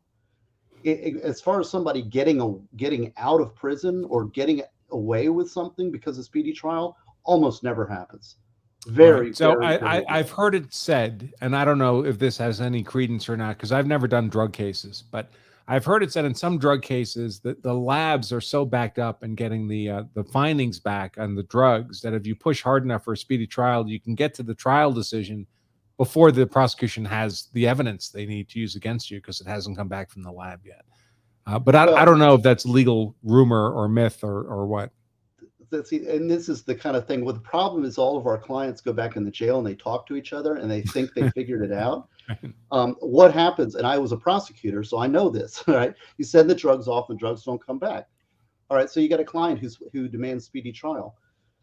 Well, the prosecutor just calls the lab up and says, put this on the front of the line, expedite it because we've got a speedy trial issue. Boom, they expedite it, boom, you're in. And then you say, well, now I want a continuance. Too late. The judge will force you to go to trial because when you say you're ready to go to trial, that means you're ready. Right. And now you got the drug evidence against you, you're out of luck. So no, doesn't work. At least in Florida. Now maybe other labs, maybe there's other places, but in Florida, yes, the labs are backed up. Yes, it takes a long time, but if you demand speedy trial, you'll just get the prosecutor to call the lab and they'll get it quicker. And let's see, we have Deborah, $5 super chat. I'm not sure how to address this, Deborah. It's kind of a complicated comment. A corrupt bench, fake law enforcement report, LMHC revenge plot, published defamation, caused my disability, preventing me from renting habitable dwelling. CR attorney, are you asking about a civil rights attorney? I just do use of force law, Deborah, so I honestly don't know how to help you with that. Sorry. My apologies. All right, one more scan. The right action, what you had talked about earlier, it is a super chat, so I'll throw out that it's a 1983 action, a federal action if you have a deprivation of civil rights. But the thing that people don't understand too is that any lawsuits against police agencies or law enforcement or anything like that, judges forget it. You're not suing a judge. You must have a not guilty. So if you plead to even do a misdemeanor, so you're charged with a felony, you plead to a misdemeanor. We get that a lot because we get innocent clients who are abused, and the prosecutor pushes for a stupid plea over something dumb, and that forecloses their right to sue the police agency. Right. So that's the first thing. All right, let me look at the member dashboard now for Law Self-Defense members. Joe says he likes the new office. Yeah, well, there's not much to see, folks. I just threw up that George Washington crossing the Delaware 15 minutes before the show started, but it should look better. We're going to paint that wall blue, I think, and put a white company logo up, but we'll see. You'll all be seeing it because we'll be doing shows just about every day throughout the whole process. So you'll see the evolution of the office background as we move forward. Joe again writes, about 10 years ago, if I recall correctly, a canine was shot in Wellington, Florida during an arrest at the mall on Christmas Eve. I remember there was a special additional charge for injuring a police dog. Yeah, there can be, of course. So many states have an aggravated charge for harm to an animal if the animal is a police dog, and they'll have a technical legal definition for what qualifies as a police dog. I believe in Florida, it might be a second-degree felony, good for 15 years. I believe that's what I saw. I did a quick search before the show started. But pretty damn serious felony. 15 years in prison is a long time, folks. But again, the fact that it's a higher offense for harming the dog doesn't necessarily mean that it provides any greater privilege for the use of force against a human being to prevent that. Donnie writes, where the state constitution protects the right to bear arms in defense of property, laws are unconstitutional when they infringe on that right. Well, maybe. Then we get into arguments about what use means. I mean, there's a lot of ambiguity here where states vary in terms of, so someone's breaking into your car and you walk up with a rifle in your hands and you say, stop breaking into my car. Are you using deadly force there?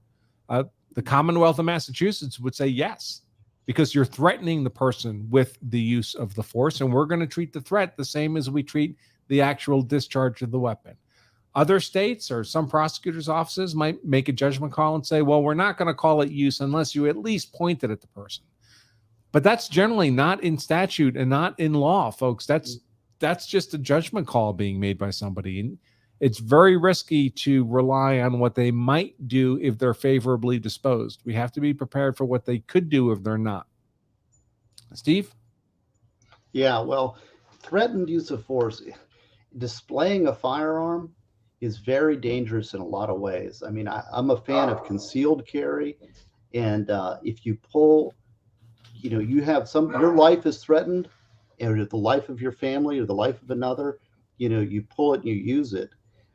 It's difficult when you threaten, because now you're communicating to your target that you're armed, and that's they can describe, oh, well, he threatened me with this arm. Now all of a sudden you're on your back foot. What if they back off and now the police are called? You're charged with ag assault firearm. It's real tricky. Firearms. Right. What if they argue that they perceive that you were unlawfully threatening them with deadly force, so they pull their own gun and shoot you? Are they justified now in shooting you because they had a reasonable? Remember, their reasonable perception doesn't have to be absolute. It has to be something the prosecution can't disprove beyond a reasonable doubt. If the prosecution can't do that, that was a legally justified shooting of you. Yeah, it's very fact dependent. All these kind of cases gets very fact dependent. And that's one of the reasons you keep your mouth shut. You talk to your lawyer, because you do not have a complete picture at the time of use of force. You are information short. So the attorney, and when you get into a law case, will be able to discover all the facts and exactly what happened, and you'll get to review that and to figure out exactly what the best defense is before you put your cards on the table, because you do not have a full picture of what's going on, guaranteed. Even let's assume even you think you do, the memory is such that when you're in a use of force situation, your memory is very weak. I think we talked about this. Did we talk about this last time?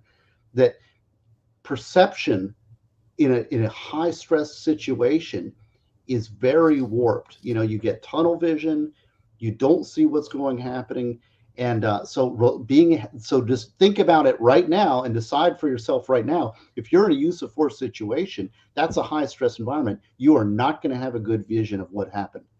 And so that's why you keep your mouth shut, because even if you think you may be completely 180 degrees wrong. And then you're uphill battle. So do not talk to the police. Bottom line. Have I made that point? I'm going to start using the bell, the ka-ching, for the member questions too. They're paying just as much as the super chats for sure. So sorry, folks, if I lost self-defense members as I'm going through your questions here. Let's see. What else? Yes, Dale tells me my picture looks blurry. I'm going to try to fix that, Dale. Sorry about that. Sheila asks, Sheila, thank you. If you perceive that they are the aggressor is being aggressive to the dog, to remove that threat in order to be aggressive to you. So they're trying to get through your dog to get to you. If you reasonably perceive that, would that be a more defensible justification for your use of force against that other person?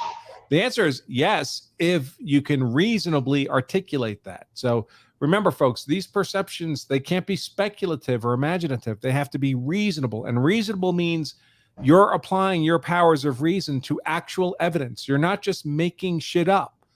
If this person has threatened you verbally, for example, well, then you'd have evidence from which you can make a reasonable inference that they intend to harm you and they're getting through the dog just to get to you, or there's someone you know and they've threatened you in the past, or what. It's possible to imagine evidence that would allow for that kind of reasonable inference, but it can't just be made up out of whole cloth. It can't be, this could be the case. So that's going to be my justification for shooting somebody. Well, and there's another angle on this, and I know that you interviewed Rosemary Peoples from our office on that self-defense case, and that case illustrates a very important point too, which is kind of goes what you're saying.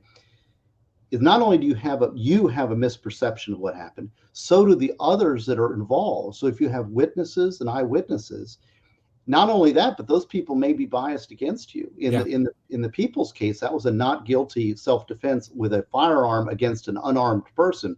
A fascinating case, and I'd highly recommend people go watch that video, because Peoples is one of the best attorneys we have in our office, and she works so hard. But one of the problems in that case, there's no video. The other people involved either scattered and were gone, or were with the decedent's group, so we're testifying against the client. And the client was, in a reasonable, he was being attacked and had been attacked and hit in the face. Right. And the guy knew he had a gun, but it still went to trial. So, so the memory things not only go both ways, not only to you, but others, and you don't know what they're going to say and what they're perceiving. Also, you also get the fact that a lot of times there's no video. And so the prosecutor is relying on incomplete information to make a charging decision. Now, this is when you hire a lawyer. If you can hire a lawyer real quick on this type of thing, or if you're part of the Law Self-Defense Network or have the insurance, right, you get a lawyer involved real early. You tell your lawyer what happened. The lawyer communicates that to the prosecutor before they make that charging decision. Right. So that's the way to communicate with the state, not through the police and not through the prosecutor directly, not to the judge at first appearance, but you tell your defense lawyer, the defense lawyer communicates, and then it can't be used against you in court. Here's what really happened, prosecutor. Before you make your charging decision, I want you to understand this. Right. So this year at Law Self-Defense, we stopped doing legal consults for anybody who's not one of our platinum members. And one of the reasons we did that is long experience has shown us that we are most effective for our clients. We're providing consults for if we're on the case immediately from the very beginning, because then we can influence those kinds of charging decisions when they're still subject to being changed before the prosecution's locked into dragging this person off the trial. We would get a lot of cases, though, before this year when we would take retainers from anybody who had the money and wanted to retain our services. And often we were getting brought in when the final jury instructions were being drafted. And I mean, we can still be helpful, I guess, but it's a much more uphill battle than the influence we could have had if we'd been brought in within a day or two after the event had happened. And with our platinum members, of course, we are brought in immediately because they're aware of us and they're paying for our service, and they know they don't have to pay a retainer. It's all covered by their platinum membership. So in those cases, we have tremendously positive outcomes. I mean, we almost always get the charges dismissed, or at least the person put into a diversion program. If they keep their nose clean for a number of months, the charges go away. Much, much tougher fight, folks, if we're only brought in halfway through the trial or just when the jury instructions are being drafted. We can help make sure that nothing egregious happens in the jury instructions, but all the legal arguments and all the strategic decisions have already been made by that point. That's interesting. I mean, I imagine a prosecutor getting a call from the expert in law of self-defense, Andrew, calling, here, I wrote the book on law of self-defense, and I want you to present my client's case. That would be a pretty good call to a prosecutor, I would expect. Well, what typically happens in our consults is our work product is a 100 or 200 page legal analysis of the facts and the law of the case and our professional opinion to a reasonable degree of legal certainty on whether or not self-defense as a legal justification can be disproven beyond a reasonable doubt. And the lead counsel in the case just basically drops that report on the prosecutor's desk, mentions that they have an outside expert, me, working on the case. And a very common response we get from prosecutors is, how many goddamn lawyers you got working on this case? Because they're used to defenders who have one lawyer, right? If they're lucky, they got one, often a public defender, not a team of lawyers. And they generally become much more, once they read that analysis, and of course we provide like a 2-page summary at the beginning, because no one reads 200 pages, let's face it. Once they read that and they realize, all right, this is really going to be an uphill fight, they're much more amenable to being reasonable than might otherwise be the case. Well, I would add on that if you present your case strong to a prosecutor, never underestimate the laziness of government employees. Yeah. And I found that when you've got a team and you've got a thing, boy, that has a lot of value because they see that as a whole lot of work. Right. I'm always shocked by that because I came from private practice. I used to do civil litigation, and I didn't get into criminal law until late. And I was always like, so I have a kind of a work ethic, and I was always shocked at how much saving that prosecutor a little bit of work will cost. You can get years and years and years off of a client's sentence because the prosecutor doesn't want to work. And that always shocked me, but because I'm not of that mindset. Well, they have a lot of easy cases. I mean, they have a lot of easy cases. So I had a case when I first became a felony prosecutor, a fellow got stabbed in the heart, and he lived, but he had a stroke and he had major repercussions. I'll never forget that case. It ended up being a 4-day jury trial. But when I first took over the felony from the previous prosecutor, it was a box. It was a box of witnesses. There were 30 witnesses. There was everything. It was one of the most complicated trials I've ever done. And the previous prosecutor had offered 90 days in jail. And the first thing I did is I sent the defense attorney a thing on that offer's off the table. and then I went up to 5 years, and the kid ended up getting 10 years.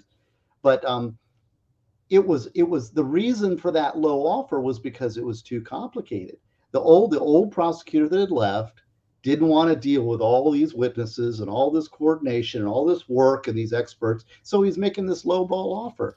Yeah. Now, I was shocked by that, but that I have to accept that is the reality in a lot of cases. The human factor in the criminal justice system, folks, it's not just a big machine where you crank the handle and you get justice out the other end. It's much more complicated than that because it involves humans. Well, all right, Steve. Well, I think we've worked through. Oh, let me see. Law self-defense questions. I forgot I was doing that. Let's see. Miles Dog, thank you. Writes, I will still use OC, absorb blows, and retreat to defend 17-year-old Scruff or 10-pound Enzo. I guess those are his pets. If they subsequently attack me to the threshold of great bodily injury, that's a separate crime. Well, again, then it becomes a straight-up self-defense scenario, not a defensive. The defensive property stuff goes out the windows, folks. Once there's a threat to persons, it's a defense of persons. Except in Texas. Right, except in Texas. Right. Except in Texas. Let's see. Joe writes, thank you, Joe. All evidence to the contrary. The pig lady of Flagler County does not appear to be your mom. I think he's talking to somebody else. Right. He's talking to someone else in the chat, not us, Steve. Okay. We got to be careful with the chat. That was there's a whole documentary on it on YouTube. Yeah. Quite a scenario. It was difficult because what do we do with this person? It was tough. A lot of problems in society get dumped into the criminal justice system. Yeah. And nobody can deal with it. So it ends up being a criminal matter. Right. Right. Miles Dog. Thank you, Miles. Says you and Gosney are a great team. I think so, too. Thank you very much, Miles. Thank you. Sheila asks, what if it's a personal protection dog? Well, I'm not sure exactly what you're asking there. Well, here's It doesn't the give you any scenario. special privileges to use force in defense of the dog. I will caution that if it's a personal protection dog and you're using the dog as a weapon, it's just a weapon that you're using. So if you have a dog that's trained to cause serious bodily injury to people and you sick it on someone, you may as well be hitting them with a bat because you're using that force. That dog's responding to your commands. So I would be very cautious about that. Yeah, that's fascinating. You know, that there's another angle. See, the people come up with good angles. Is that what if somebody sicks their dangerous dog on you? Is that deadly force? That's a question, you know, and I think that would be one of those difficult questions. Well, it's You know, very whether or fact not a sensitive. dog sicking a dog on you is deadly force. Yeah, I mean, it's just a fact question, right? And ultimately, it's not your decision of what's a reasonable perception of deadly harm from that dog. It's going to be the jury's perception of what a reasonable perception of harm from the dog was. I mean, there are dogs that are large enough and strong enough to kill and maim people. We know because they do it. It happens every year. It's not common, but it happens. If you had a reasonable perception that the dog was presenting as an imminent deadly force threat and someone sicked it on you, then they're using the dog as a weapon. But Presumably, you got to solve. You shoot the dog, but do you get to shoot the sicker? Well, that's the problem, right? So presumably, Yeah. you have to defend yourself against the immediate threat, which would be the dog. And once the dog is neutralized, there's no longer a weapon being used by that other party. It's as if they had a gun, and that's why you defended yourself, and then their gun evaporated. Well, once the gun evaporated, it's no longer an imminent threat against you and can't be the justification for ongoing defensive force by you. See, and this is exactly what law is we create a general rule, which is our criminal statute, right? And then you get all these different fact scenarios that you plug into that law. Does this fit? Does this not fit? That's all law is we have a general rule, and then we have these specific circumstances that then clash with the general rule. And you have arguments for why it does fit and why it doesn't fit. And this is a perfect example of that. And that's another reason why you keep your mouth shut, because you don't know the facts in totality. But and that's why law is fascinating, because there's endless scenarios. Indeed, there is. So let me see. That was all the Law Self-Defense members' comments, or questions. Let me do one more refresh on the super chats, because I did see one more colored comment come in. Let's see. Yes. Chopper sick balls. Remember that was Stand By Me? Yeah, right. Right. Kirnath, $5 super chat. Thank you, Kirnath. He writes, I think he's speaking to me. Yeah, I appreciate how adversarial you were to that prosecutor on that stream. Andrew, you proved some prosecutors don't care about justice, just a sentence. So yesterday, last week, I was interviewed on Twitter by someone who's a former federal prosecutor, now is a law professor, but he goes by a pseudonym. He had a few other people on the show. It was very ambiguous to me how many of them were guests and how many of them were like commenters who were live, actually verbally, on the audio stream. This was an audio show. But at one point, one of the former prosecutors, and I actually don't know if it was the host or one of the others, but mentioned that they perceived their job when they were a prosecutor as stopping crime. They know they've got a bad guy, so they're going to get that bad guy in jail so he doesn't commit crime in the future.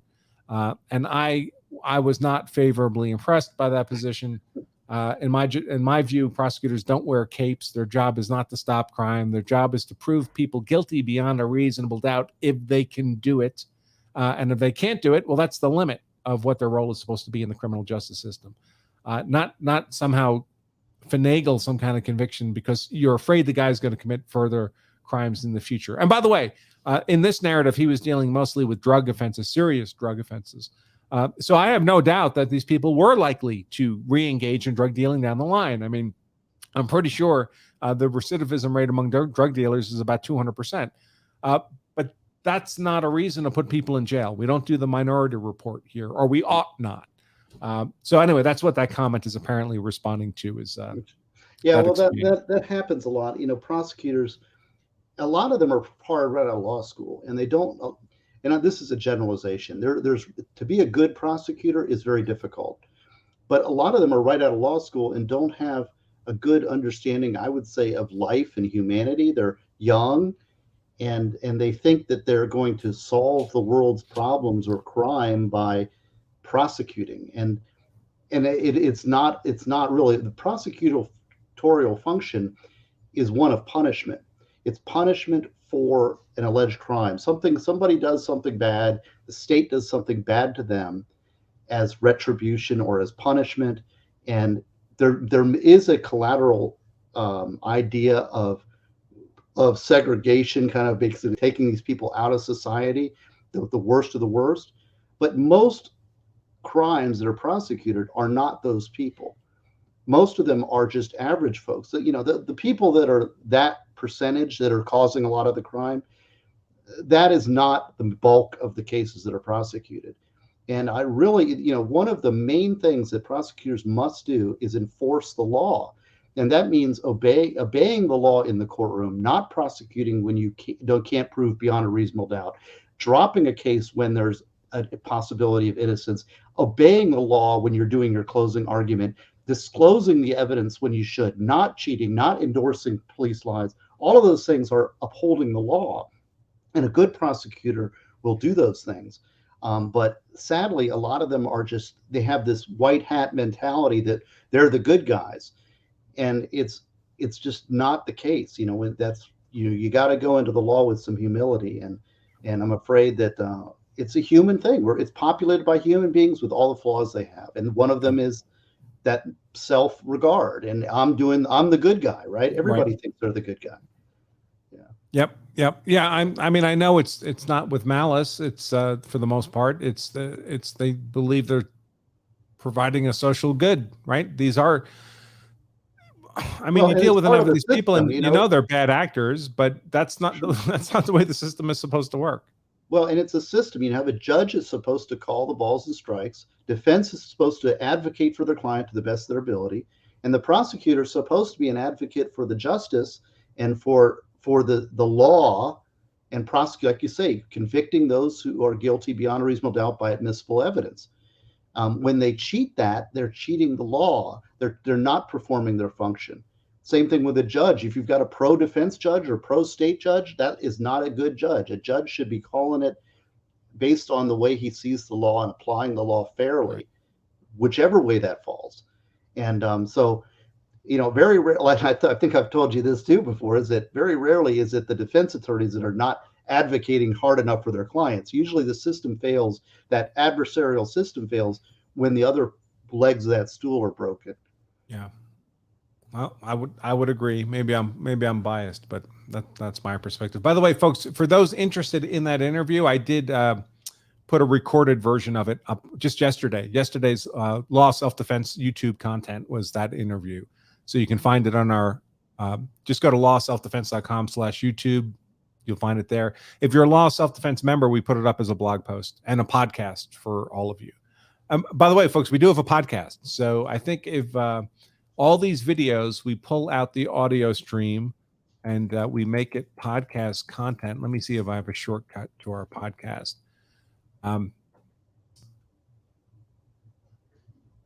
No, well, that's for the members podcast. But if you go to any of the popular podcast hosting apps or whatever, we're on there. We're everywhere. So if you like podcast content, you can find us there too. All right, folks. Well, I had planned for this to be about half an hour long, but of course, Steve and I got talking, and we're pushing 2 hours now. Oh, so, really? Well, time flies when you're having fun. It's always so much fun coming onto your show. I'm trying to do this more because I used to do local radio talk show, but we're leaving for vacation here, of course, tomorrow morning early. But so anyway, thank you very much for always. It's always fun. We love having you on, Steve. Absolutely, and this is a great. I love doing it this way, especially with others on the show who are knowledgeable and have their expertise to bring to the table, because it better informs the community. It's a lot more fun for me, and it's I think for both of us. I know for me certainly it helps expand the mind and expand the thinking and think. I mean, we covered a lot of angles on this, defense of a canine story that I certainly hadn't contemplated when we spooled things up. but I'm certainly glad that we did. All right, folks. So I am going to begin to wrap things up. Remember, you can get a copy of this book, real book, The Law of Self-Defense, at lawofselfdefense.com/free book. Let's see, where is that little graphic image that we use? Right there, lawofselfdefense.com/free book. You can get the book at Amazon. Amazon will charge you $25 plus shipping and handling. We'll give you the book for free. We do ask that you cover the shipping and handling. Or if you're near Castle Rock, Colorado, you can stop by our office, I guess, our brand new Law of Self-Defense HQ, and we'll hand you a book. There won't be any shipping and handling then because we're not shipping and really handling. But for the rest of you, if you'd like the convenience of the book being sent to you, there is a modest shipping and handling fee, but we'll eat the cost of the book. Again, lawofselfdefense.com/free book. All right, folks, that is all I have for all of you today, except to remind all of you that once again, if you carry a gun, so you're hard to kill. That's why I carry a gun. I've carried a gun every day of my adult life, so I'm hard to kill. So my family is hard to kill. Then you also owe it to yourself and your family to make sure you know the law, so you're hard to convict. Until the next time we meet, which ought to be tomorrow, I remain Attorney Andrew Branca for Law of Self-Defense. Stay safe.